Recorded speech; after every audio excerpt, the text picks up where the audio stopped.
la famille, bienvenue dans cette nouvelle interview d'entrepreneurs avec un S. Aujourd'hui, on a la chance de rentrer dans la tête et dans les baskets de 4 entrepreneurs qui vont nous partager leur parcours, leur vision et comment ils en sont arrivés à cofonder avec Alex et PJ de Bodytime le Panthéon Business Club. En effet, je les appelle les fondateurs cachés parce qu'ils sont beaucoup moins mis en lumière forcément que leurs deux collègues et homologues qui ont beaucoup plus de visibilité, mais qui sont, et vous allez le voir, très importants dans le développement au quotidien de ce projet Business Club à portée nationale, voire internationale. C'est avec grand plaisir que je vais vous partager le parcours de Guillaume, de Raphaël, de David et de Hichem. Hyper intéressant, plein de rebondissements comme d'habitude et surtout beaucoup plus animé que d'habitude parce que là on a une conversation avec 5 personnes. Dites-moi d'ailleurs ce que vous en pensez dans les commentaires juste en dessous. On est parti pour l'interview des cofondateurs cachés du PBC. Les amis, vous le savez, vous connaissez la routine, le like, l'abonnement, le 5 étoiles si vous êtes sur les plateformes de podcast. En ce moment, le Panthéon Business Club est en train d'ouvrir ses portes avec une conférence exclusive pour prendre votre place, rejoindre ce club d'entrepreneurs incroyable. Il vous suffit de laisser votre email dans le lien juste en dessous. Il y aura une conférence exclusive le 9 juin avec le lancement pour que vous puissiez prendre votre carte de membre et rejoindre le Panthéon Business Club. Je vous souhaite une excellente vidéo interview vraiment très croustillante avec nos amis cofondateurs du PBC. On est parti. Hello les amis, j'espère que vous allez bien et que vous êtes en super forme. Aujourd'hui les amis, on se retrouve pour une vidéo très spéciale. On nous cache des informations les amis. Vous savez, il y a toujours ce qu'on voit et ce qu'on ne voit pas. Eh bien aujourd'hui, je vais vous faire découvrir ce qui se passe dans les coulisses. On va rentrer derrière dans les backstage et on va découvrir ce qui se passe dans les coulisses du Panthéon Business Club. Du coup, ce business club sous format de carte NFT vendu il y a quelques mois, poussé par Alex et PJ de Bodytime. Et on va découvrir les cofondateurs, qu'est-ce qui s'est passé, comment s'est construit le projet, des anecdotes exclusives. Comptez sur moi pour aller les chercher. Je suis très content du coup d'accueillir David, Hichem, Guillaume et Raphaël. Salut les gars. Salut. C'est donc vous, les cofondateurs cachés. C'est ça. C'est ça. Qu'est-ce que ça fait d'être un cofondateur caché? Voilà, commençons par là. Ben, moi, pour ma part, je me suis jamais défini comme caché, même si, bon, pas trop connu, mais en tout cas, ouais, on est, enfin, en tout cas, là, du coup, je parle pour moi, très fier de faire partie du Panthéon, très fier de tout ce qui est construit jusqu'à maintenant et hâte pour la suite. Alors, en effet, peut-être que mon marketing dépasse mes pensées. Ces jeunes gens sont tous visibles sur le Discord, principalement, je pense, du PBC, sur lequel, par exemple, Guillaume fait les interventions et sur lequel vous êtes tous actifs. Même il me semble que Raphaël, tu as une émission également sur le Discord sur lequel tu partages sur la crypto, c'est ça? C'est ça, c'est les cafés crypto du samedi matin. Et puis certains lives aussi, ils ont pu me voir aussi lors de certains lives en début de lancement. J'avais fait des lives pour parler stratégie crypto. Dans tous les cas, vous êtes tous visibles dans la partie, on va dire, back-end, que ce soit les vidéos, les formations ou le Discord. Mais ce que je vous propose quand même, parce que vous êtes cachés aux yeux du monde, si on doit comparer à Alex et PJ, c'est justement de faire un peu connaissance avec vous. Qu'est-ce que vous êtes, qu'est-ce que vous faites et comment vous en êtes arrivé là à vous retrouver à lancer le nouveau, plus impressionnant business club de l'histoire depuis les dinosaures. Du coup, je vais proposer de donner la parole à Hichem, à qui je n'ai pas encore donné la parole. On va commencer par toi. En 1 ou 2 minutes, Hichem, qui es-tu, que fais-tu? Bah écoutez, moi je suis Hichem, connu sur Discord sous le pseudonyme PBC Shikoko. Je pense être le plus actif sur le Discord, on me voit beaucoup. Et justement, on m'a beaucoup identifié comme l'homme de l'ombre, entre guillemets, du Discord. Et moi, ma spécialité, c'est les cryptos. Je suis trader depuis 2 ans.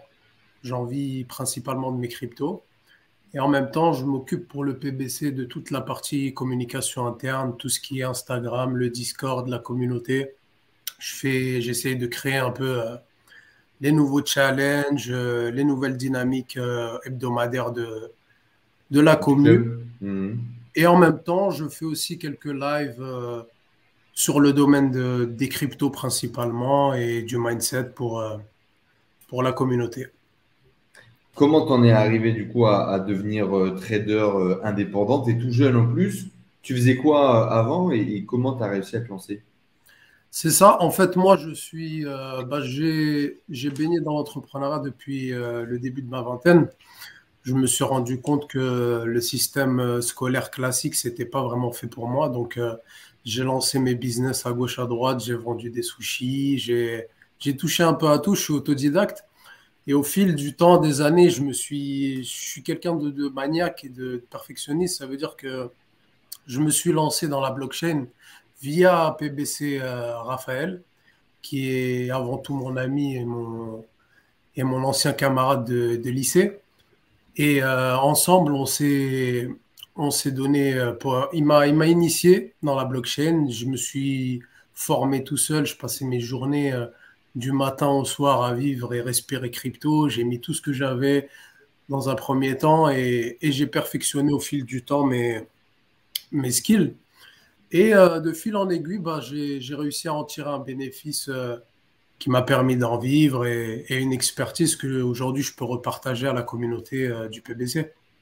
Eh ben, super. Eh bien, merci à toi en tout cas, Hichem, d'être avec nous aujourd'hui. On reparlera un petit peu tout à l'heure justement de tout ce qui est trading, de tout ce qui est crypto-monnaie. Il y a beaucoup de gens, de jeunes gens aussi, qui ont réussi à gagner beaucoup d'argent. Beaucoup sont partis aussi à la cave. Retour d'expérience un peu sur les risques, les tenants, les aboutissants, comment stabiliser un petit peu tout ça. Je pense que ça pourra vraiment intéresser la commune. Du coup, bah, on va continuer dans la diagonale là. Pour rester sur cette diagonale crypto. PBC Raphaël, du coup, c'est comme ça qu'il t'a appelé, Mathieu. Il a dit PBC Raphaël, le pseudo. PBC Raph, pour les intimes. Ouais, bah moi du coup, j'ai plus un background ingénieur en sécurité informatique, donc de l'ESTI, diplômé de l'ESTI, qui est une grosse école d'ingénieurs. Et donc, j'ai fait beaucoup d'audits de sécurité pour de grosses entreprises, de grosses banques, sur des grosses applications. J'avais travaillé aussi en tant que développeur Solidity, puisque dans le programme d'ingénieur en informatique, on fait du dev. Et là, pour le coup, sur la blockchain, ça touche vachement à la sécurité. Donc, j'avais développé déjà sur Ethereum des grosses applications de gestion d'identité. D'accord, donc tu avais déjà touché au développement blockchain dans ton expérience salariale finalement. C'est ça, exactement. Donc, super opportunité parce qu'en plus, tu kiffes ça du coup. Quand tu découvres ce milieu blockchain et tout ça, directement, c'est l'amour au premier coup de cœur, c'est au premier coup d'œil. Ouais, c'est ça. Quand je découvre le Bitcoin en 2016, et principalement dans le cadre de la cybersécurité, puisque comme tu peux le savoir, à cette époque-là, la plupart des transactions Bitcoin sont faites sur le darknet et par des hackers. Et du coup, dans le cadre de la cybersécurité, on commence à toucher à la cryptographie, au Bitcoin, aux crypto-monnaies, tout ce qui transite et tous les moyens de paiement faits des hackers. Donc, à partir de ce moment-là, forcément, je mets les mains dedans, j'en achète, j'utilise, je me tiens au courant un peu de tout ce qui est hacking et nouvelles technologies informatiques. Mhm. Et du coup, quand j'en achète, j'investis un petit peu et puis ça prend.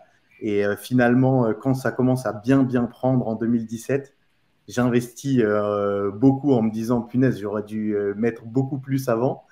Et en fait, après, ça dégringole. Et le plus gros que j'ai mis, c'était au top de 2017.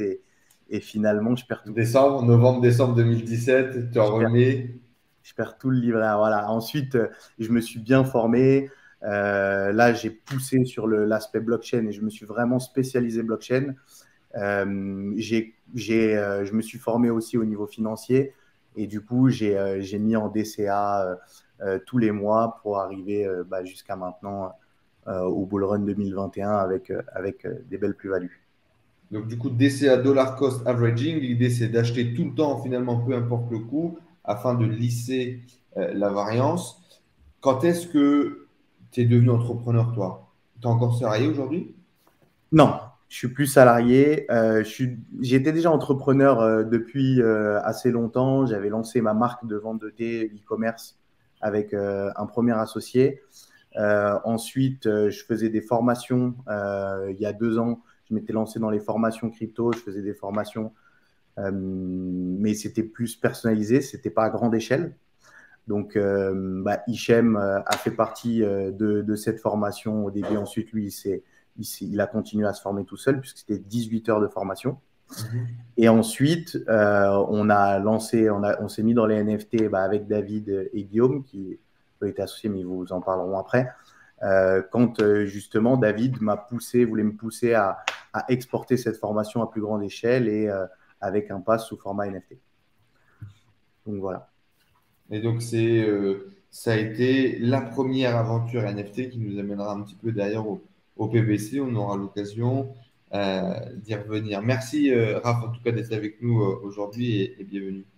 Bon, David, du coup, parce qu'effectivement, si vous ne le voyez pas, que vous nous entendez uniquement sur le format podcast, je peux vous dire qu'ils ont quand même une bouille similaire. David, du coup, est-ce que c'est ton frère ou est-ce que c'est un problème de caméra? Comment ça fonctionne? Non, c'est bien mon frère, c'est bien mon frère. Ça se voit à la barbe, non? C'est ça, tout est dans la barbe. Exactement. Donc oui, c'est mon frère. Et du coup, si je prends la suite, Raphaël, donc on avait commencé à investir ensemble en crypto d'ailleurs en 2017. Sauf que moi, j'ai pas eu sa niaque, on va dire, puisqu'en 2017, j'avais aussi commencé à investir pas mal. C'était monté, il y a eu l'euphorie, c'est redescendu, j'ai tout perdu aussi. Sauf que moi, voilà, suite à ça, c'est vrai que j'avais fait un petit boycott des cryptos. Voilà, c'est des choses qui arrivent. C'est un peu l'ignorance. Donc, j'ai mis de côté pour le coup, pour me concentrer moi complètement à d'autres activités. Donc, j'ai commencé très tôt justement l'entrepreneuriat en e-commerce surtout. Donc, j'ai des armes, donc dropshipping, ça doit parler. Voilà. Puis ensuite, j'ai eu l'opportunité d'intégrer Google en tant qu'expert formateur du coup en marketing digital, là où j'ai rencontré Guillaume, donc avec qui on a un destin qui est assez lié puisqu'on a monté ensemble notre agence de marketing digital. Voilà. Et puis suite à ça, après, on a décidé de se réintéresser courant 2021 au NFT, au crypto. Et puis à lancer notre premier projet NFT avec Raphaël et Guillaume. Voilà. Ton premier business, du coup, toi, ça date de quoi, 2016? Alors moi, c'était en 2016, ouais, et c'était du dropshipping. Donc j'étais encore étudiant à ce moment-là, et en parallèle, je voulais vraiment mettre en pratique tout le côté un peu marketing digital, mais bon, j'avais pas trop de fonds, et c'est vrai que la barrière à l'entrée, surtout en 2016, pour lancer un business, le dropshipping, c'était un bon compromis. Du coup, voilà, j'ai commencé par le dropshipping. Ensuite, il y a eu tout un tas comme tout entrepreneur, hein, tu testes. Et il y a eu 10-15 business qui ont été lancés sur des verticales complètement différentes, mais toujours en train d'aider. Donc, c'était un coup des restaurants, un coup des associations. Il y a eu vraiment beaucoup de choses que j'ai pu tester pour me peaufiner en marketing, mais aussi le côté tech. Puisque aujourd'hui, surtout sur le PBC, moi, ma plus-value, c'est le côté tech. Donc, j'interviens plutôt en tant que CTO, donc en tant que aide, si tu veux, à la réalisation du site, de la plateforme, comment faire pour s'organiser aussi, pour travailler avec Raphaël qui est très tech, surtout au niveau blockchain, et puis aussi le lien aussi avec le market, du coup plus équipe Guillaume, Hichem, dont je fais aussi partie. Eh bien, effectivement, c'est bien complet tout ça. Bienvenue à toi, David, et merci d'être avec nous. Et Guillaume, du coup, le dernier, cette belle moustache, tu vas nous expliquer tout ça dans un instant. Qui es-tu, que fais-tu, Guillaume? Eh bien, écoute, moi, je suis avant tout un amoureux de marketing depuis longtemps, depuis 2014. Avant ça, j'ai entrepris des projets qui ont été... pour l'anecdote assez drôle, hein, j'ai fait 6 mois d'armée, j'ai été aussi dans les sushis et j'ai été dans le vin. Donc j'ai expérimenté des voies qui m'ont aidé à voir ce que je voulais pas faire, jusqu'à arrêter l'armée et reprendre en 2014 communication par un BTS, un parcours scolaire traditionnel. Et à partir de là, le sujet m'a bien plu. Et 2014, c'est l'année où j'ai fondé mon premier statut d'auto-entrepreneur avec d'outils web marketing, un vieux site tout pourri fait sur Vistaprint. Mais ça a été le début. J'avais imprimé, je me rappelle, 5000 bonnes cartes de visite qui n'ont jamais été distribuées. Je crois que j'en ai passé 10. Mais je les ai toujours chez moi. Et Avec du coup, l'objectif du coup de faire quoi? De la création de site à l'époque? à l'époque, je voulais faire du community management parce que je pensais que c'était la révolution. Je faisais un peu tout. J'ai fait de la création de sites, j'ai fait des petits trucs à droite, à gauche. Et après, tout le long de mes études en marketing, ça s'est affiné, ça s'est précisé. Donc, j'ai enchaîné les alternances, les stages jusqu'à rentrer en agence web à Paris. En agence web à Paris, j'ai eu l'opportunité de rencontrer des personnes qui m'ont fait rentrer chez Google, où j'ai rencontré du coup David, qui est d'abord devenu un ami, puis mon associé aujourd'hui, et qui est avant tout avec qui on est amis et pouvoir travailler en confiance, c'est quelque chose qui est assez puissant.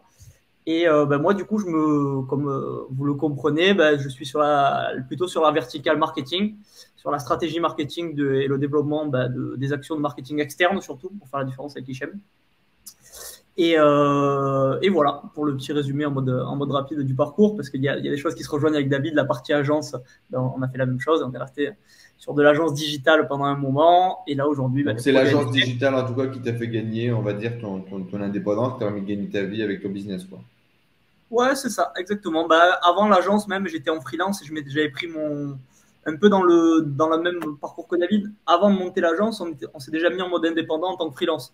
Et on a signé par Google pas mal de clients à titre individuel, donc ça c'était l'envol. Et l'agence, ça a été la confirmation, ça a été aussi l'occasion d'avoir des fonds pour lancer plein de petits projets comme il l'a dit. Suite à ça, lancer le premier projet NFT qui nous a mené à PBC par la suite. On y reviendra bien évidemment, ce fameux petit projet NFT juste pour rigoler. Et on en reviendra aussi sur cette idée de lancer des projets pour rigoler qui au final t'amène parfois à changer ta vie. Avant ça, les garçons, j'ai une question pour vous, bien évidemment pour vous quatre. Alors, choisissez dans quel ordre qui va répondre quoi. Mais c'est quoi pour vous l'entrepreneuriat? C'est quoi votre définition de l'entrepreneuriat? Qu'est-ce que ça représente l'entrepreneuriat? Pour moi, ça représente du test, en fait. L'entrepreneuriat, pour moi, c'est tester, créer et continuer à tester, en fait, des choses qu'on ne va pas retrouver forcément partout. Et c'est le fait d'avoir cette envie de tester des choses nouvelles qu'on ne sait pas forcément faire, que personne ne sait faire. C'est ça qui forge l'entrepreneuriat pour moi. On reconnaît le background d'ingénieur, split test, AB test, on y va, on lance des trucs, on voit ce qui se passe. Top, merci beaucoup Raphaël. Une autre définition les gars? Un autre point de vue? Moi, je dirais plus que l'entrepreneuriat, c'est se détacher d'un certain cadre, d'un certain code pour suivre son propre way of thinking, sa vision. Et en fait, c'est une bataille avec soi-même pour réaliser ou non une pensée et aller au bout de ses objectifs. Super. Après, moi, je vois ça aussi comme ensuite une bataille entre guillemets, contre soi et les idées qui sont contre les nôtres. Et il faut mettre en œuvre tout ce qu'on a dans les tripes et dans l'imaginaire et dans notre vision pour arriver à un objectif financier, de liberté ou bien d'un accomplissement, d'une passion. Et tu penses qu'il y a une vraie relation de combat? C'est ça. On est en combat, on est en rivalité contre quelque chose, contre quelqu'un, et l'objectif c'est de gagner ce combat. Exactement. David, Guillaume, c'est quoi pour vous l'entrepreneuriat? Moi, vas-y. Ok. Moi, pour moi, c'est un mode de vie, en fait. Donc, je rejoins Hichem sur ce qu'il dit, le fait que ce soit un combat. Il y a plein de hauts, des bas. Il faut vraiment, il faut être solide pour être entrepreneur parce qu'on se prend des bonnes claques. Ça, je pense qu'on ne le dit pas assez. On voit trop le truc tu seras libre et machin, mais pas du tout. C'est pas mal de claques et il faut savoir les encaisser. Mais pour moi, ouais, c'est un mode de vie dans le sens où quand tu es entrepreneur, tu lances des projets, il faut réussir à se créer en fait soi-même un cadre, chose que, chose qui n'est pas très facile à faire. Donc, en général, ça va être un cadre en termes d'hygiène de vie, de développement personnel, apprendre à se connaître, parce qu'on est sans cesse repoussé dans nos retranchements. C'est aussi prendre du temps pour soi, apprendre à se former, lancer ses activités, être un peu touche à tout. Et du coup, en fait, c'est vraiment, pour moi, ouais, c'est vraiment un mode de vie. Et quand je me suis lancé, je pensais pas tout ce que ça allait impliquer, en fait. Quand je me suis lancé en 2016, je me suis rendu compte que je me connaissais pas, que je savais pas qui j'étais vraiment, ce que je voulais.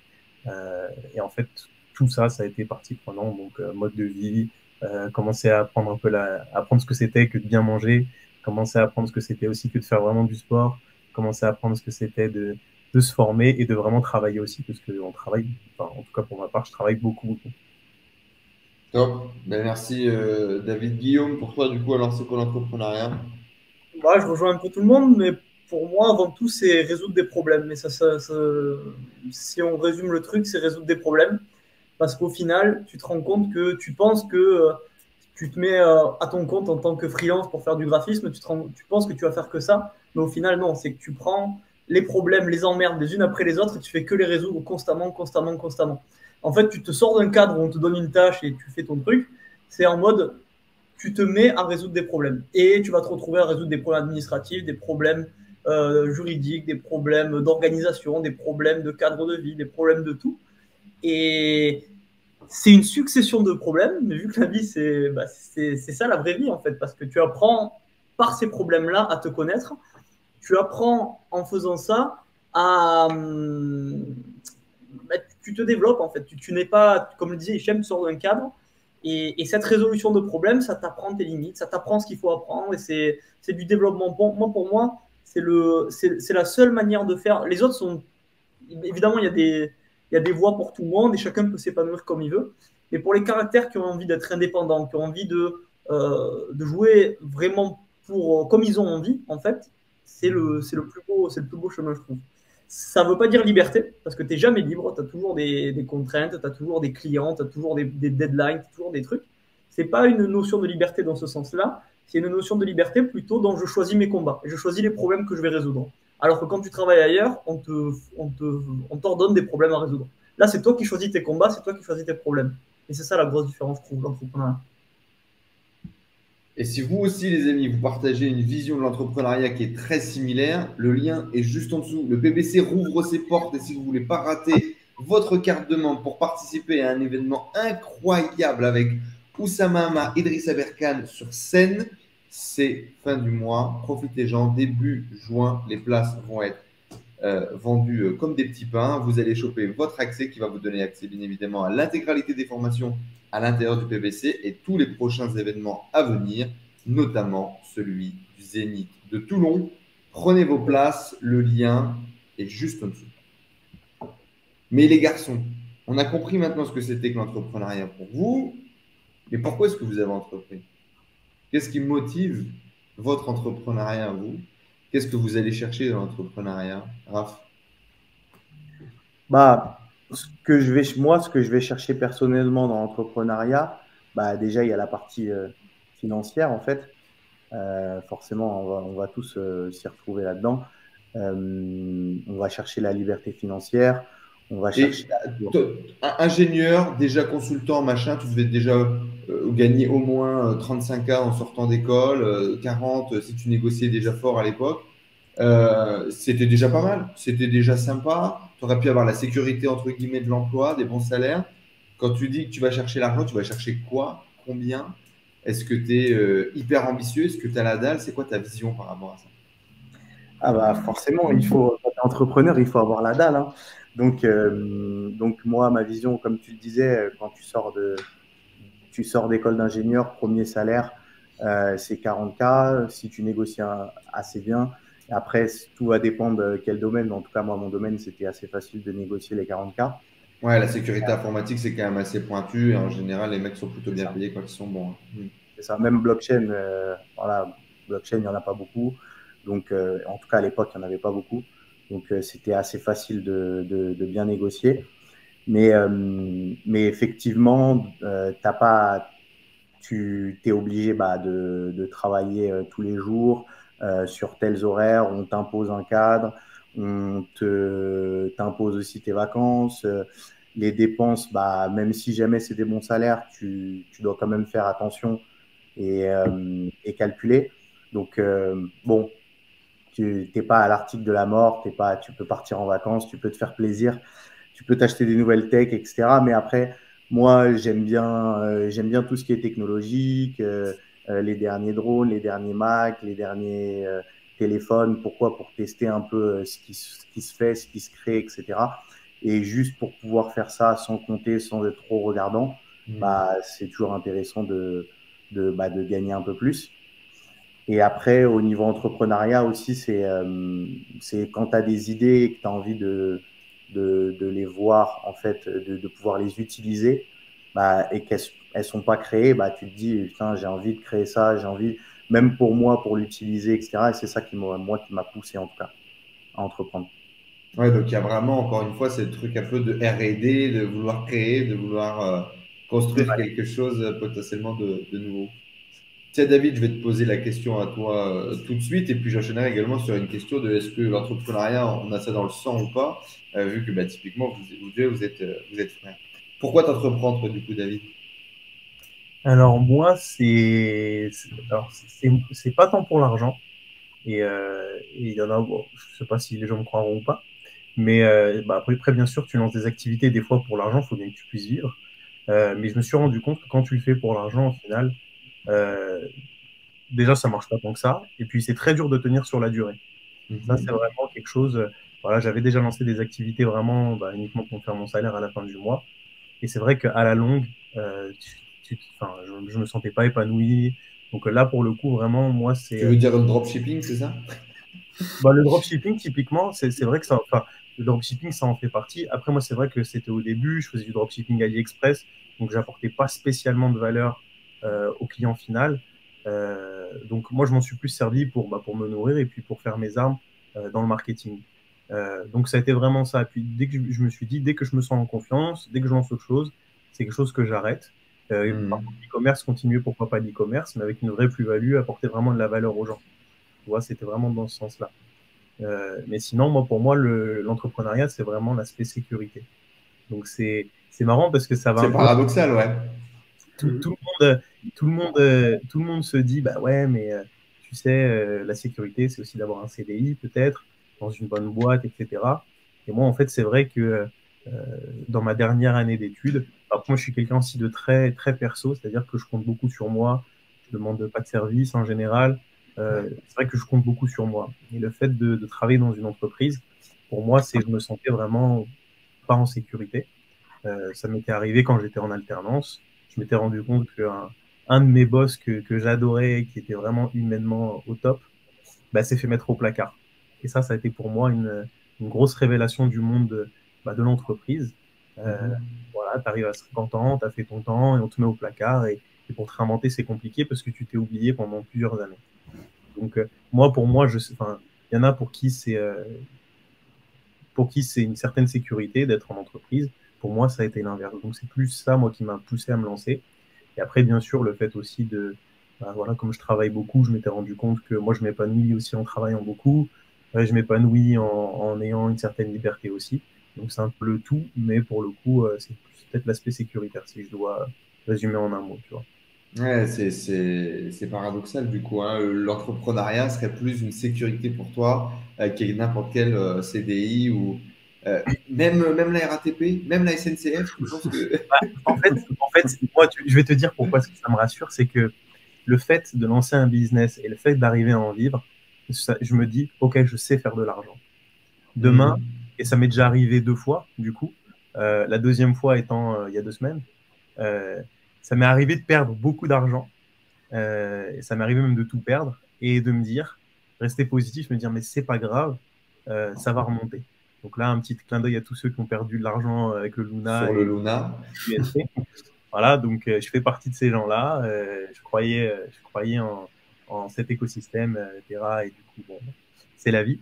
Mais en gros, voilà, en gros, pour moi, c'est quand même une certaine sécurité parce que comme ce que je disais avant, c'est ce mode de vie, tu continues en fait à investir sur toi, à apprendre, à te former, à être toujours meilleur et tu sais que tu sais faire de l'argent. Et ben en fait, tu t'en fais pas, tu te dis c'est pas grave, il y a des hauts, des bas, c'est l'entrepreneuriat, c'est la vie. Et moi, c'est ça qui me rassure. Voilà. Ouais, c'est ce moment où tu passes ce step qui est un palier pour beaucoup, d'ailleurs beaucoup d'entrepreneurs en tout cas qui sont passés sur cette chaîne nous en parlent, où ça y est, je sais que je peux gagner ma vie, ça y est, je sais que j'ai plus besoin de personne, ça y est, je sais que plus jamais j'aurai à me soucier de ce que je vais manger ou où est-ce que je vais dormir à la fin du mois parce que les compétences que tu as développées ont une valeur sur le marché qui fait que tout va bien. Exactement. C'est très bien résumé, ça rejoint un peu ce que je disais. C'est bien résumé. Et au-delà de ça aussi, quand tu t'associes avec des personnes comme Raphaël, Guillaume, Michem et Alex et PJ aussi, du coup je les inclus dedans parce que maintenant c'est aussi devenu des amis. Pour le coup, je me sens plus en sécurité aussi à traîner avec ces personnes-là que dans une entreprise. Qu'avec Monique de la compta. Et surtout, c'était aussi une mauvaise expérience. Je voyais que les gens se mettaient des coups de couteau dans le dos, tu vois. De ouf. Là, nous, on est vraiment une équipe, on a un objectif commun, on va ensemble. C'est un peu. Et puis, c'est aussi le cas aussi avec les membres du Panthéon. C'est qu'aujourd'hui, moi, je me rends compte que c'est des gens sur lesquels je peux compter. Ils nous sollicitent régulièrement, même si, tu vois, on fait partie de l'équipe fondateur, on pourrait se dire, peut-être qu'ils n'osent pas, etc. Et au final, on les voit régulièrement, on échange beaucoup avec eux, et il se passe des vraies choses. Et en fait, je me sens plus en sécurité avec tous ces gens-là qu'avec des personnes avec qui j'ai pas forcément le même objectif, j'ai pas forcément la même vision, etc. Alors, effectivement, moi je ne l'ai pas connu, mais ça m'avait fait taper des barres. Dans beaucoup des SS2I, de boîtes informatiques, etc., les mecs sont des handicapés sociaux, c'est assez connu, hein. C'est un cliché, mais c'est une réalité, en tout cas en grande partie. Et du coup, tu les vois se mettre des coups de couteau dans le dos ou des croche-pattes et tout. Quand toi, tu arrives un peu à lire le non-verbal ou un peu la communication, tu prends du recul et tu te dis, putain, c'est une scène incroyable quand même, il faudrait qu'on la garde. Rapidement, avant de passer à Hichem et Guillaume, le fait que vous soyez tous les deux dans ce projet et que vous ayez tous les deux des appétences et des envies entrepreneuriales, est-ce que vous pensez que le business, c'est de famille? Est-ce que vous pensez qu'on a l'entrepreneuriat dans le sang? Est-ce que vous pensez que c'est basé à cause d'une éducation? C'est quoi un peu votre vision là-dessus? Est-ce qu'il y en a un qui aurait pu bosser à la SNCF et l'autre aurait entrepris? Tu veux commencer ou... Vas-y. Oh, je suis pas sûr que ce soit dans le sang parce que nos deux parents sont pas entrepreneurs du tout. Au contraire, ils sont professeurs et ils sont craintifs de l'entrepreneuriat. Donc, ça met plus de bâtons dans les roues qu'autre chose. C'est marrant ça. Tu sais, les deux parents profs qui ont fait deux gosses, les deux sont entrepreneurs. Les parents, à un moment donné, ils se regardent, ils se disent putain, on a peut-être faire un truc quand même. Il y a un truc qu'on a fait là. Qu'est-ce qu'on a raté? Et maintenant, ils sont rassurés. Ils voient que c'est pas juste une lubie et que ils ont vu. Bon, ils n'ont pas pu venir à l'événement qui s'était produit là, mais ils ont vu les photos, ils voient que c'est réel, ils voient que qu'on travaille aussi, donc ça les rassure. Ouais, et puis ils avaient été rassurés au moment où ils avaient vu l'argent rentrer au début de l'entrepreneuriat. C'est souvent l'oseille, hein, les parents. C'est souvent l'oseille qui les rassure. C'est exactement ça. C'est combien tu gagnes. Et du coup, quand tu leur rassures, t'en fais pas, je me paye mon salaire tous les mois, ça les rassure beaucoup. Mon daron m'avait sorti des fiches de paye, m'avait sorti des dossiers d'inscription pour retourner en école d'ingé parce que moi j'ai pas fini l'école et tout. Et il me disait mais tu sais il n'est pas trop tard, bon. Tu peux revenir à la maison, tu peux aller faire l'école, franchement ça va déchirer et tout. Prends pas trop de risques et tout. Et jusqu'au jour où je lui mets un billet de 500 balles dans une enveloppe avec une montre, tu vois, puis je lui donne, il me dit ça va frère. On prend des vacances, t'as l'air un peu fatigué là. Et à partir de là, terminé quoi. En fait, je pense que c'est la peur des parents de est-ce que mon fils va pouvoir subvenir à ses besoins, pas être dans la galère, tu vois. Je pense que c'est ça un peu cette peur un peu primaire. Et moi, je l'interprétais même, bon là c'était à cause des lectures, un peu des développement personnel, mais j'interprétais beaucoup en mode, en gros, c'est les conseils qu'ils te donnent, c'est le reflet de leur peur aussi. Bien sûr. C'est ce que je me dis, voilà, c'est vrai qu'on est fils d'enseignants, donc les deux professeurs, Et eux, c'est vrai que leurs conseils, du coup, par rapport à ça, je me disais, oui, mais ça, c'est bien parce que c'est leur chemin, c'est leur voie. Donc, c'est pour ça qu'ils nous donnent ces conseils-là. Moi, j'en ai une autre. Donc, c'est vrai que moi, pour ma part, ça m'a jamais déstabilisé, ça m'a jamais empêché d'avancer. Et par contre, je prenais toujours les conseils, j'écoutais, mais après, c'est vrai que je faisais un peu comme j'avais dans la tête. Bon, on aura l'occasion d'y revenir juste après. En tout cas, deux parents profs de gauche qui font des enfants de droite qui montent des boîtes, c'est quand même drôle. Hichem, pourquoi tu entreprends, toi? Qu'est-ce que tu vas chercher dans l'entrepreneuriat? Moi, ça serait une dimension qui serait différente de David et Raphaël. Moi, c'est plus pour le côté, bon, je suis un sportif aussi dans l'âme, c'est plus pour le côté challenge. En fait, c'est le moment où j'ai commencé à vraiment me convaincre d'aller à 100% dans l'entrepreneuriat, ça a déclenché la meilleure période de ma vie, même d'un point de vue mindset. Et en fait, j'ai toujours eu cette ambition depuis petit et je me sentais enchaîné, entre guillemets, dans un système où je pouvais pas me mouvoir et déchaîner, entre guillemets, tout ce que j'avais en tête. Et le moment où je me suis décidé, après un BTS, parce que je voulais m'obstiner à continuer, à chercher une alternance, être dans un cadre, etc., j'avais pas forcément trouvé ce qui me correspondait, etc. Et le moment où je me suis mis un coup de pied au cul, entre guillemets, et que je me suis dit, bon, tu vas tracer ton propre chemin et tu vas dessiner tu vas écrire ton propre livre, c'est à ce moment-là où je me suis senti de plus en plus épanoui. Et cette dimension-là psychologique de me sentir, entre guillemets, fort et en train de tracer ma propre voie, c'est ce qui me stimule au quotidien. Et c'est ce qui me donne encore plus envie de bosser du matin au soir pour moi-même et pour, entre guillemets, mon équipe, ma team, mes associés, et pour la communauté du PBC, plus que l'époque où je me réveillais pour un patron à 8 heures du matin et que à 9 heures, j'avais déjà envie d'arrêter. C'est plus ça, moi. Je me retrouverai plus dans... En fait, c'est vraiment un lifestyle, l'entrepreneuriat, et c'est une part aussi importante que le sport ou manger. Pour moi, c'est stimulant, c'est un de mes drives de vie. Plus que pour la performance et le challenge, du coup, moi, ce que j'ai envie que les gens retiennent, là, c'est cette idée de je me sens épanoui, je me sens à ma place, je me sens avec la C'est ça. possibilité de me développer et de me réaliser finalement. Et donc, c'est après l'essence même qui vient dans le moteur, alors que ça pourrait être le moteur aussi Exactement. à tous les niveaux. C'est fort, c'est beau ça. Et toi, Guillaume, alors, du coup, pourquoi est-ce que tu entreprends? Pourquoi est-ce que tu t'es lancé? Qu'est-ce que tu vas chercher? Je pense que c'est pas trop une question. C'est pas une question que tu te poses en mode. C'est pas un moment donné tu te poses, tu dis pourquoi je vais entreprendre, et c'est plus question de personnalité, de situation. Moi, je sais que niveau personnalité, j'ai jamais aimé qu'on me dise quoi faire. Les cadres, j'étais le petit rebelle à l'école, j'aimais pas. Et c'est pour ça que je veux pas non plus taper sur, typiquement, sur des profs, sur des personnes qui sont salariées, etc. Ça va vachement avec la personnalité. Et l'entrepreneuriat, c'est pas mieux qu'une autre voie. Mais pour ceux qui aiment bouger, qui ont besoin de tester des trucs et tout, c'est pas mal, ça permet de bien se développer. Et moi, le truc qui me va le plus à titre perso, c'est que je suis quelqu'un qui cogite beaucoup et qui va tout le temps réfléchir tout le temps à sa vie, à ce qu'il va faire, à ce qu'il va faire dans 2 mois, ce qu'il va faire dans 3 mois. Il y a des réflexions qui sont à différents stades. Donc, quand tu n'as pas d'argent, tu réfléchis sur le point de vue financier. Dès que tu as un peu d'argent, tu te rends compte que c'est plus l'argent le problème et que même avec beaucoup d'argent, tu peux quand même être en train de chercher un truc qui te rend plus heureux, etc.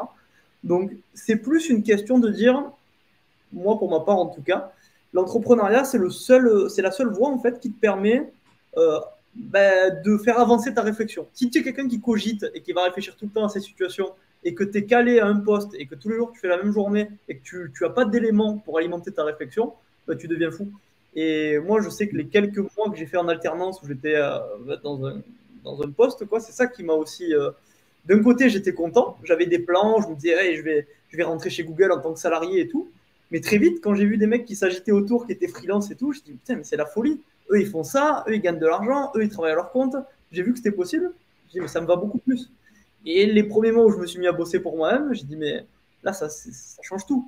Parce que toutes ces questions que je me pose, c'est plus je me couche le soir, je cogite, c'est le lendemain, je me lève et je vais faire des trucs qui vont essayer de me donner des réponses.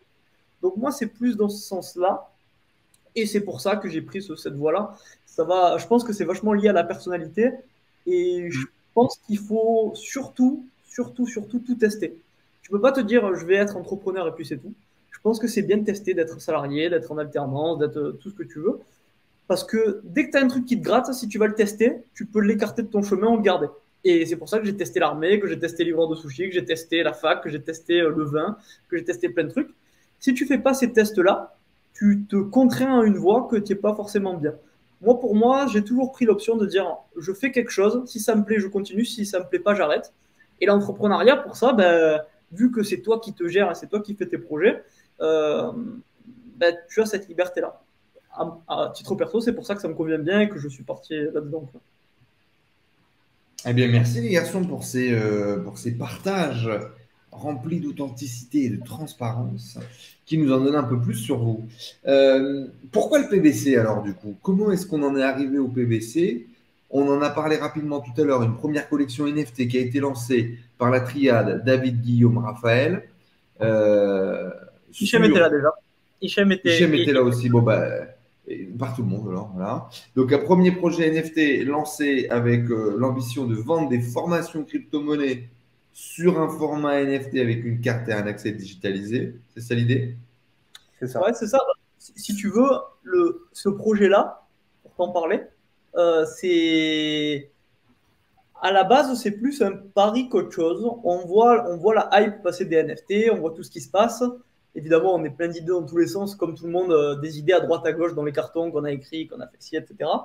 Raphaël est expert du sujet depuis de nombreux mois. Il regarde, il s'intéresse, il pourra vous en parler. Et on a ce timing de retour de vacances, là, après l'été 2021, où on est tous rentrés, tous bronzés, tous reposés. Et on se dit, est-ce que ça vous chaufferait pas qu'on teste et qu'on lance un truc? On se met en mode bricoleur à bosser sur le sujet. Des bricoleurs qui ont fait des horaires de gros bricoleurs. Et en 1 mois et 10 jours, on a lancé une collection sur ce principe-là. Sur ce principe, donc, du coup, d'avoir une formation crypto, etc., comme tu l'évoquais. On a lancé une collection qui a été un coup d'essai assez sympa. On a vendu 2000 cartes sur les 10 000 qu'on avait prévues, en sachant qu'on était 4 au lancement, qu'on n'avait jamais travaillé là-dedans avant, et qu'on s'est mis en mode allez, on teste. Le 1er septembre, on venait à peine se dire on commence, on n'avait ni carte, ni site, ni système d'acquisition, rien. Et 1 mois et 10 jours plus tard, on a vendu 2000 cartes à 300 €. Et ça a été un bon coup d'essai. Et ça nous a mis surtout sur d'autres projets derrière. Au cours de la campagne promotionnelle, du coup, on a rencontré Alex et Pej. On a discuté, nos visions se sont rejointes. Et ça a donné lieu au PBC. Et ça a été un coup d'essai. Les autres, je ne sais pas si vous voulez rajouter un truc, mais ça a été le petit test qui est passé de la blague au truc sérieux, quoi. C'est tout ça en anglais. C'est ça. En anglais, ouais. C'était le test qui est important pour moi, ce que je disais tout à l'heure par rapport à l'entrepreneuriat, tester et créer. Et en fait, ça nous a permis de comprendre en fait toutes les problématiques que tu ne vois pas dans la théorie, mais que tu vois que dans la pratique. Et moi, en fait, c'était ça que j'en parlais avec Hichem 1 mois et demi avant qu'on commence le lancement, avant de partir en vacances, où je lui disais, septembre, j'ai vraiment envie de comprendre pourquoi les NFT, ça explose. À l'époque, les Bored Ape venaient déjà de faire des x20 entre mai et août. Le floor avait décuplé. C'était des collections de 10 000 uniques NFT. Et je me disais, mais je n'arrive pas bien à cerner les use cases, les problématiques réelles, parce que je connais toute la théorie, la documentation, tout. Mais tant qu'on n'a pas testé, tu ne peux pas vraiment voir. Ouais.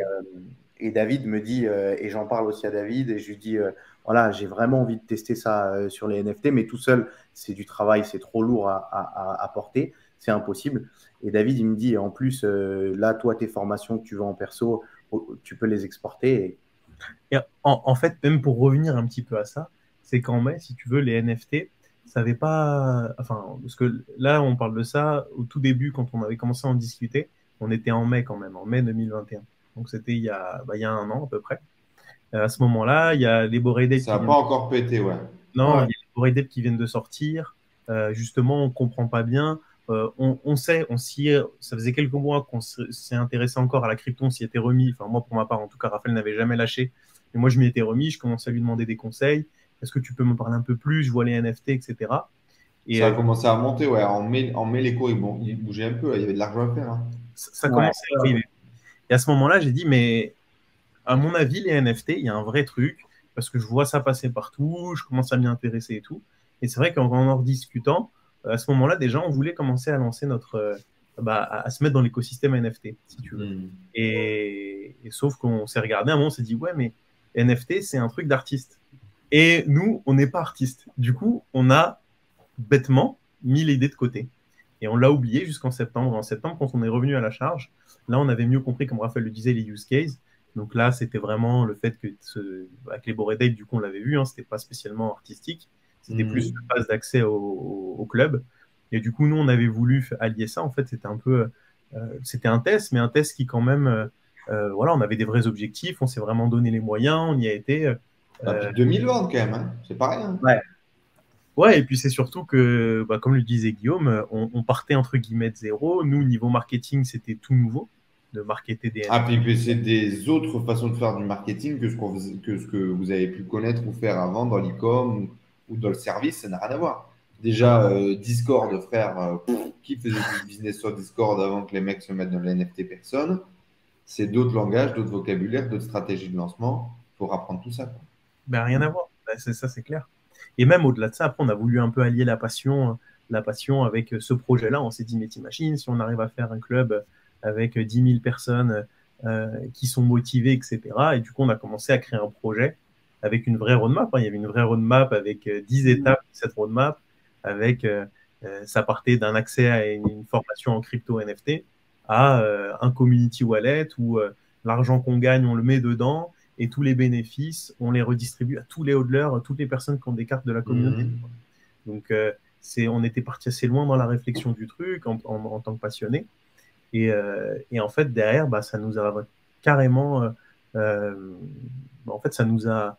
Enfin, moi, pour ma part, en tout cas, là, je parle pour moi, ça m'a rendu un peu accro à cet univers-là du Web3. Ouais. Ça m'a aussi vraiment éduqué à la philosophie Web3 et au monde des NFT. Et du coup, ça m'a vraiment plu. Et donc, c'est pour ça que maintenant, on est à fond dedans.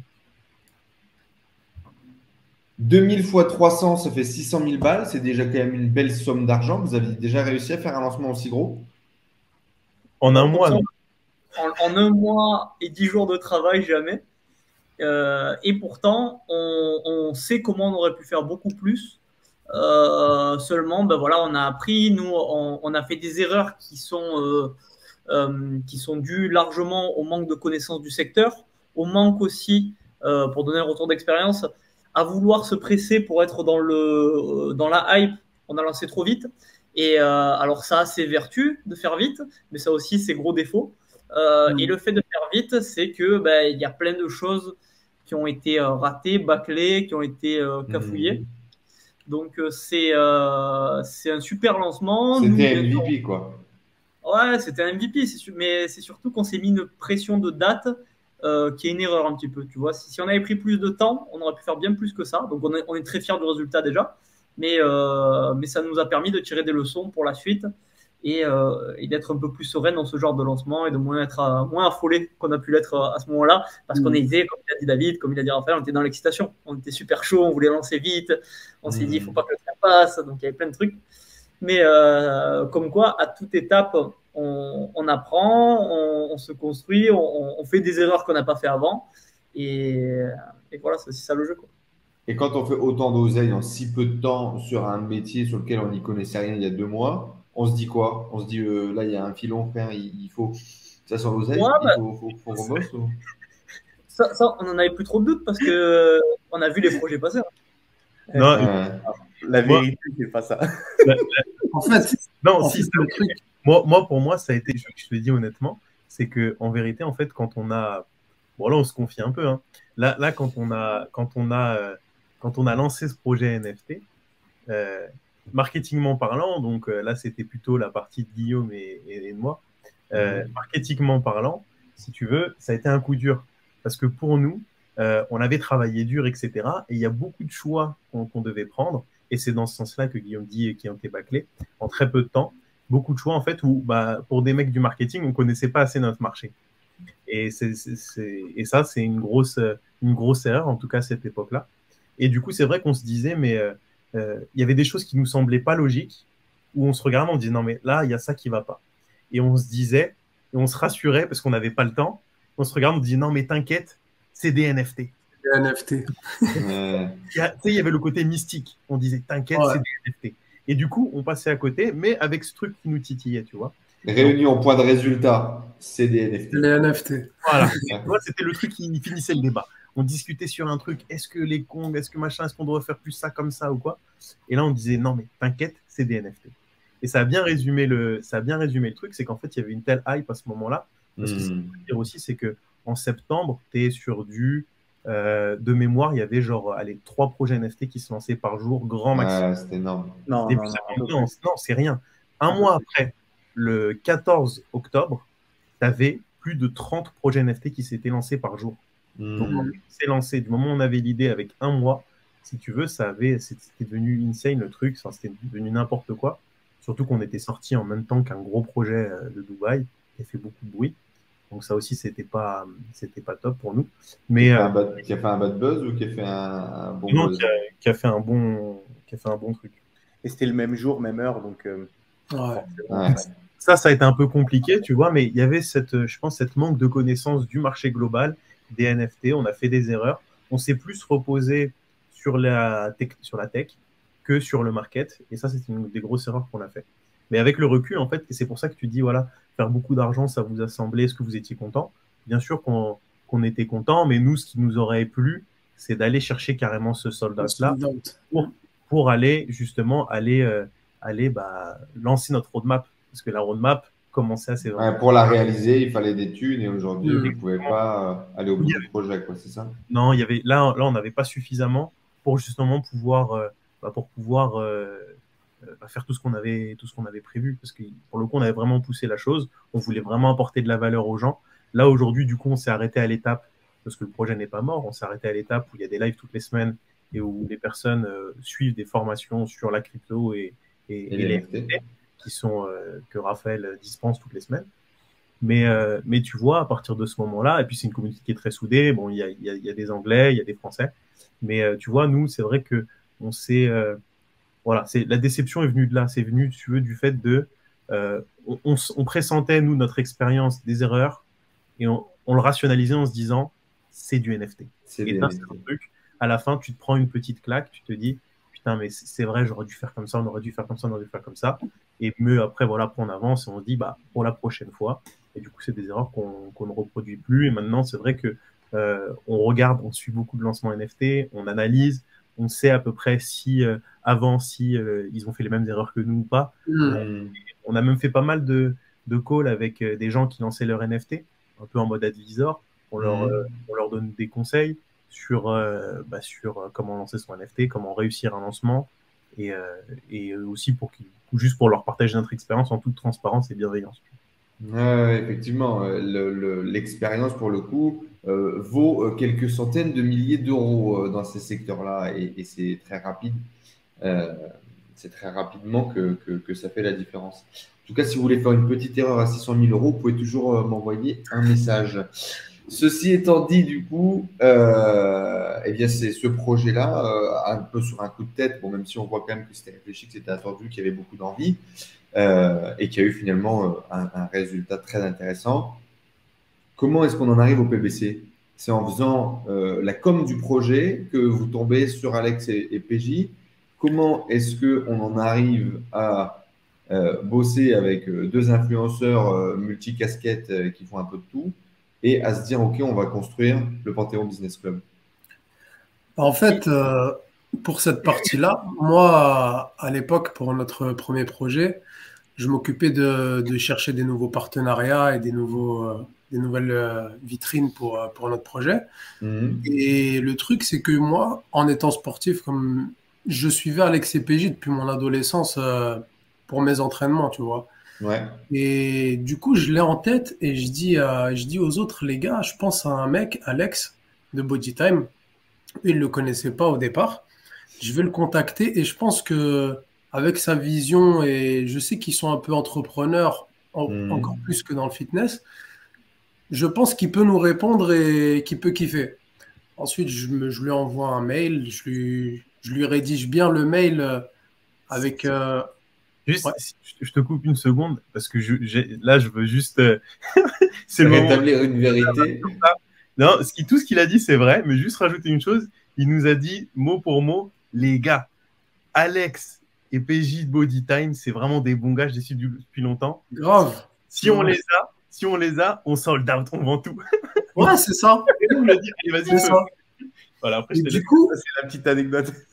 grave. Et du coup, la connexion, elle se fait parce que je pense qu'il y a aussi cette petite dimension où moi, j'avais un peu d'affect pour eux parce que je les suivais depuis mon adolescence. Du coup, dans le mail, je pense que c'est ce qu'Alex, il a ressenti. Je lui disais en gros que je t'écris comme fan de la première heure, mais en même temps, aujourd'hui, machin, je veux faire appel à toi, etc. Et là, Alex, il m'envoie son numéro WhatsApp et il nous demande plus d'informations, tu vois. Et du coup, les synergies, elles se font comme ça. On l'appelle et nous, on lui propose de lui offrir un NFT à lui et PJ de notre collection. On l'aide à créer le wallet.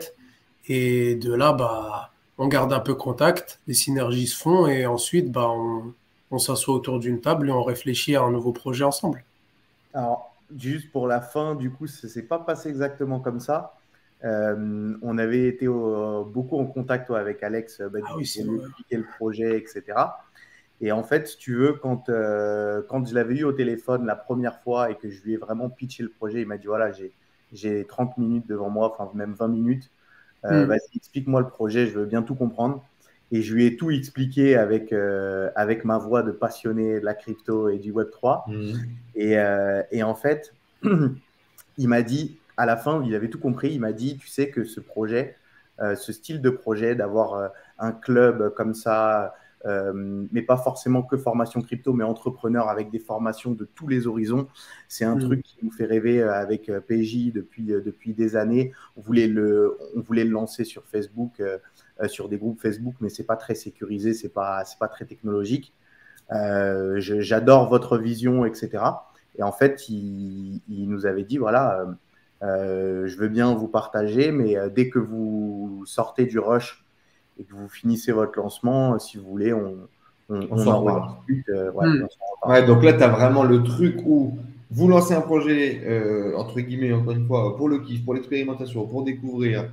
Ça se passe pas trop mal. Sur la route, vous contactez les influx. L'influx, vous lui pitchez l'idée pour qu'il comprenne vraiment le projet. Le mec, finalement, émane un besoin en disant « Putain, moi aussi, c'est un truc qui me plairait. » Et on se retrouve à monter un des plus gros projets francophones, tranquillement. C'est ça. C'est ça. On en a beaucoup discuté tous ensemble. Ça a été vraiment des grosses discussions. Eux, ils avaient leur idée de base. Nous, on avait aussi une idée du coup de base pour eux. Et en fait, c'est vrai qu'à force de discuter, à force de se réunir, et en fait, on s'est rendu compte qu'on avait au final beaucoup de points communs. Et en fait, c'est vrai qu'à force d'en discuter tous ensemble, on a monté le PBC, ce qui est aujourd'hui le PBC. Et ça a été vraiment je pense, un vrai cerveau collectif pour le coup, parce que au début, ça partait un peu dans tous les sens. C'est-à-dire que on avait tous comme objectif commun et on avait tous le même point de douleur qui était c'est dur à se lancer au début dans l'entrepreneuriat. Et maintenant qu'on commence à tous souffler, et on aimerait justement pouvoir aider des entrepreneurs à surmonter un peu ce que nous on a surmonté et le faire tous ensemble en fait. Ouais, c'est le côté résoudre des problèmes que Guillaume disait. En une ou deux phrases chacun, c'est quoi le PBC pour vous? Qu'est-ce que ça représente ou vers quoi vous voulez le faire tendre, tu vois? Guillaume. En une ou deux phrases. Je parle beaucoup, donc je vais essayer de faire simple. En gros, c'est que pour toi que j'ai précisé. Un projet qui réussit, c'est pas le projet en lui-même, c'est l'entrepreneur qui le porte. Et pour moi, le PBC, ça doit devenir un incubateur de personnes. Les incubateurs qui existent aujourd'hui, c'est des incubateurs de projets. Donc, on met le projet au centre, on réfléchit à sa faisabilité, etc. Pour moi, n'importe quel projet peut arriver à voir le jour à coup d'itération, à coup de pivot, si l'entrepreneur, il a ce qu'il faut, il a les idées qu'il faut et l'énergie qu'il faut. Donc pour moi, c'est vraiment ça le PBC, c'est créer un incubateur de personnes plutôt qu'un incubateur de projets. Super. Hicham, c'est quoi pour toi le PBC? Pour moi, le PBC, c'est une communauté forte qui aura son mot à dire dans l'entrepreneuriat français et qui deviendra incontournable lorsqu'on parlera entrepreneuriat en France. C'est ça que j'aspire à ce que les personnes qu'on a vues lors de notre cocktail de lancement, dans 5 ans, elles se disent je suis au PBC, je suis fier d'être au PBC, ça m'a permis de faire telle connexion, de monter tel projet et de débloquer tel problème. Raphaël? Pour moi, ouais, le PBC, déjà, de ce qu'on voit, c'est une grosse famille, très grosse. Grosse famille d'entrepreneurs français. Et moi, je le vois vraiment comme un peu le groupe de personnes avec un certain mindset qui vont pouvoir changer la vision que la France a des entrepreneurs, que ce soit dans la crypto ou autre. Aujourd'hui, en France, voilà, c'est assez compliqué d'entreprendre. C'est pas un des pays où on est le plus favorable et le plus sympa avec les entrepreneurs. Et c'est à force de créer des gros groupes comme ça qui vont gagner en puissance, en maturité dans leur business, qu'on va pouvoir avoir une voix commune qui sera entendue en France. Super. David? Moi, honnêtement, je pense qu'ils ont tout dit. Et c'est le réseau, c'est le fait d'être ensemble, c'est la famille, c'est le PBC aujourd'hui. C'est des membres qui se serrent les coudes, qui s'entraident, ça va au-delà en fait. Je sais qu'il y en a beaucoup qui se voient en dehors, mais même, c'est avec les événements qu'on organise, on se rencontre tous, ça crée des vrais liens. Donc moi-même, j'ai rencontré quelques membres que je vois régulièrement et qui ça devient des amis, quoi, et parce qu'on a on est fait du même bois, on va dire, au final. On est fait du même bois, c'est pas mal ça. Et non, mais c'est impressionnant. Honnêtement, je m'attendais pas je m'attendais pas en lançant ça à trouver des gens, tu vois, que tu rencontres comme ça, qui font partie d'un club et qui, au final, tu deviens aussi proche, voire même peut-être plus que certains potes, tu vois, que j'avais depuis l'enfance. Moi, c'est surtout ça, en fait, qui m'a pas mal choqué. Et même eux, en fait, se voient, se font des brunchs, des trucs, tu vois, à droite à gauche, s'entraident, montent des business ensemble. Et tu vois, c'est vraiment cet aspect-là, communauté, être ensemble, famille. Voilà. Alors justement, on va y revenir dans quelques minutes, mais du coup, c'est pour vous dire que le PBC peut devenir votre accélérateur de croissance, votre capacité de rencontrer les gens dont vous avez besoin aujourd'hui pour développer votre business. Et pour ce faire, il y a un lancement qui va avoir lieu le 9 juin. Donc, pour ne pas rater ce lancement, cliquez sur le lien dans la description, laissez votre email et participez au lancement. Prenez votre carte et rejoignez-nous à Toulon et dans tous les prochains événements. Justement, qu'est-ce que vous apporte au final le PBC? Il y a eu cette soirée de lancement, ce premier cocktail. Il y a eu l'annonce de cet énorme live dans le Zénith de Toulon. Il y a eu l'annonce des conférenciers incroyables. Ça y est, ça fait 5 mois, je crois, que le projet a démarré. Qu'est-ce que vous en avez justement pris? Donc, David, qui vient de nous partager un peu ta vision. Qu'est-ce que vous en avez reçu?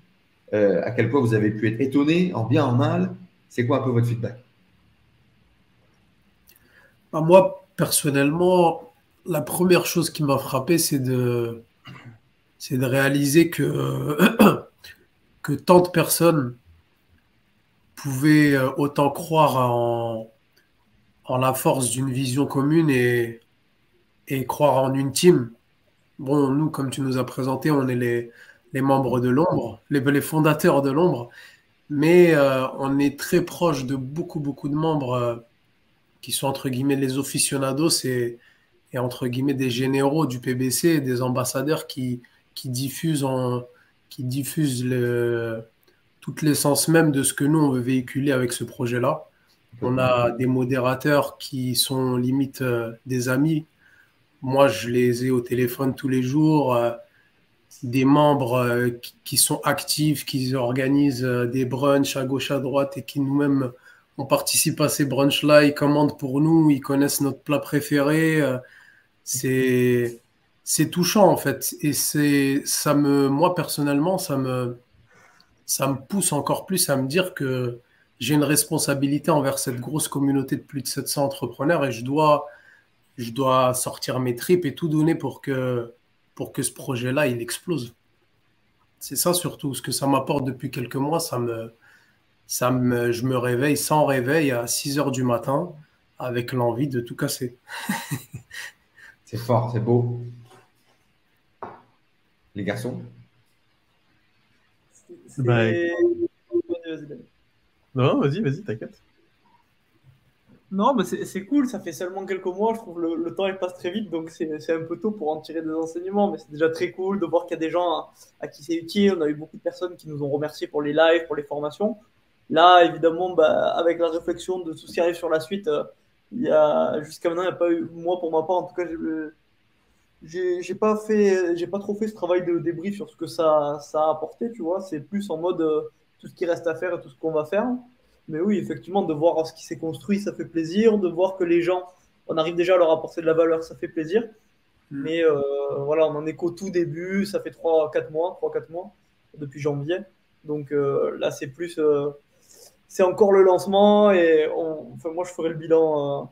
Tu le sens, le mec, et qu'il a encore la tête dans son cul. On est le 25 mai, il dit, ça fait 3 mois, frère. Ça fait 3 mois. Ça fait déjà 5 mois fini, frère. Imagine à quel point le temps passe. Il travaille trop, cet homme-là. Raphaël, toi, mis à part les milliers, voire dizaines de milliers d'euros que tu as réussi à faire gagner à certains membres, visiblement grâce à tes conseils crypto, qu'est-ce que tu en retires, toi, aujourd'hui? En fait, c'est un accomplissement. Pour moi, le PBC, c'est vraiment un accomplissement de ces, j'allais dire 2, mais même 3-4 dernières années d'entrepreneuriat. Moi, au niveau crypto, voilà, comme je le disais, il y a plein d'aspects qui ont été poussés. Moi, j'ai beaucoup travaillé au niveau blockchain, crypto, etc. Et en fait, le PBC, c'est le dernier projet qu'on a lancé, qui est en fait vraiment le miroir de toute l'expérience qu'on a acquis durant les 3-4 dernières années. Et du coup, de le voir réussir comme ça, de voir à l'événement le monde qui s'est déplacé de partout en France pour venir seulement pour le cocktail de lancement, parce que là, il n'y avait pas de conférence, il n'y avait pas de gros noms derrière. C'était vraiment pour qu'on puisse se rencontrer tous ensemble. Et là, de voir tout ça, bah, c'est un accomplissement. Et comme disait Hichem, ça pousse à faire mieux. Mais c'est vrai que c'est que le début. C'est que le début. Ça fait que 5 mois. Je pense que le bilan sera plus intéressant en fin d'année.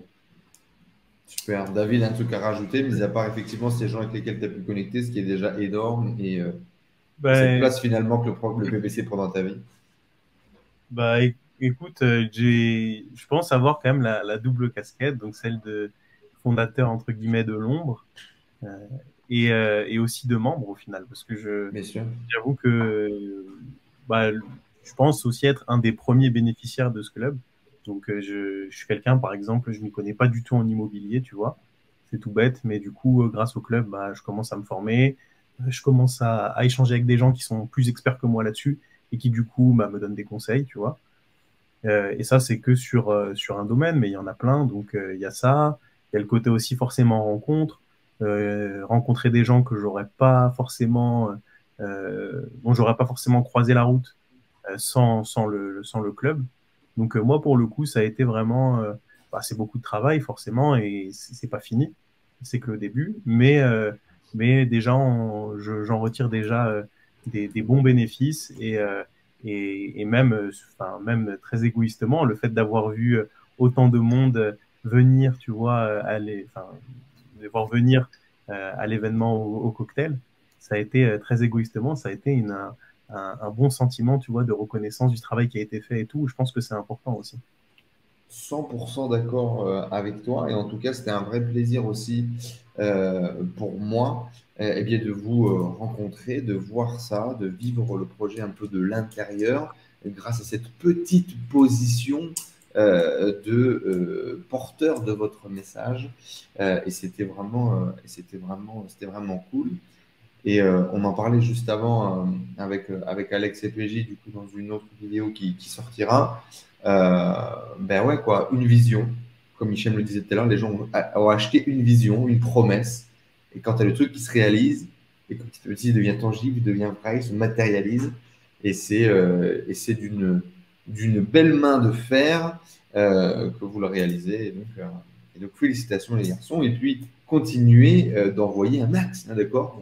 On attend. Et effectivement, moi aussi, je suis, comme le dit David, un des premiers utilisateurs et un des premiers bénéficiaires directs de tous les avantages que peut amener le club. Donc, merci pour ça. Avant qu'on se quitte, je vous propose de passer au petit moment confidence et réalité. Bon, travailler avec les deux mecs, là, on est d'accord. Ils mettent que leur image, ils bossent pas vraiment en fait. C'est des gars, ils font semblant de travailler sur YouTube. Vous pouvez le dire maintenant, les garçons. On le coupera, promis, on le coupera. Non, ils bossent plus que nous-mêmes. Ça fait quoi du coup de bosser avec des mecs, par exemple, Hichem, toi qui disais que tu aimais bien et que tu suivais leur travail depuis des années, ça fait quoi de bosser avec des mecs que tu as vus sur l'écran de YouTube pendant longtemps, qui représentent peut-être tout un tas de valeurs et aujourd'hui de les avoir avec toi, de les avoir dans ton équipe, qu'est-ce que ça fait et puis ouais, des petites anecdotes sur peut-être ce qui s'est passé en off dans la réalisation du projet. Bah, dans un premier temps, ça met en confiance de s'associer avec ces personnes-là parce que en soi, quand on suit des personnes sur les réseaux sociaux, des influenceurs sur plusieurs années, c'est quand tu les rencontres en vrai ou que tu es amené à bosser avec eux, bah, c'est comme si tu les connaissais déjà un petit peu de l'intérieur, tu vois. Bien Je sûr. pense plus eux, de leur côté, bon, ils ne nous connaissent pas, mais moi, de mon côté, sur certains aspects de leur personnalité, bah, je les ai retrouvés comme je les connaissais dans les vidéos et dans les valeurs qu'ils diffusaient, tu vois. Donc, Ouais. c'est assez facile de bosser et de réfléchir à la genèse du projet avec eux au départ. Et aujourd'hui, bah, c'est devenu de bons amis et au quotidien, c'est un kiff de bosser ensemble. Ça s'est fait tout naturellement et voilà. C'est. Il n'y a pas allez, une petite lampe de pute, un petit truc sympa, un truc sur lequel on peut se nourrir là, un truc sur lequel on peut faire une petite miniature buzz. Premier match joué à Lyon, j'ai battu PSG au ping-pong. Eh ben voilà. Il a cassé le mythe. C'est ça. Et ouais, non, là pour le coup, dans la Ouais, continuité vas-y. du thème, hein, honnêtement, on s'est associé. Quand tu t'associes avec quelqu'un, tu t'associes forcément autour d'un projet, autour d'une vision, mais il y a aussi le côté humain. Donc, pour le coup, on a eu quand même plusieurs phases de test, donc de voir un petit peu si ça se passait bien, etc. C'est vrai que humainement, ça a très bien matché avec les deux, avec Alex et Pej.